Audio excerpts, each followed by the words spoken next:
The China-Thailand Railway, an important part of the Trans-Asian Railway network, will be Thailand's first standard-gauge high-speed railway. As its construction is in full swing, people expect the railway could make their life more convenient and prosperous. 我自己觉得，高铁是可以给人们带来了一种新希望。比如说，现在这个项目呢是从曼谷站到克勒站，一般都花大概2个半小时。但是如果一通高铁的话，应该会很方便，而且还能节省时间，因为毕竟那个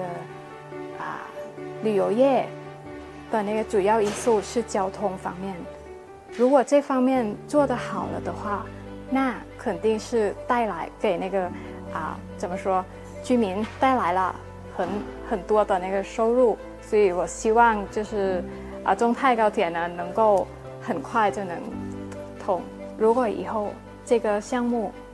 建成了之后，中泰铁路和中老铁路连接在一起，然后我希望有一天我能够从泰国这边坐这个高铁呢到老挝，经过老挝，然后再到那个云南。As Thailand eased COVID-19 restriction measures, the construction of the railway has picked up speed. 中泰铁路合作项目呢，全长252.3公里，采用中国的技术标准，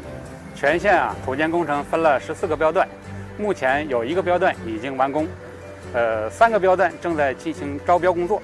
剩余的10个标段正在有序推进中。The China-Thailand Railway is expected to not only inject vitality into the economic development of regions along the line in Thailand,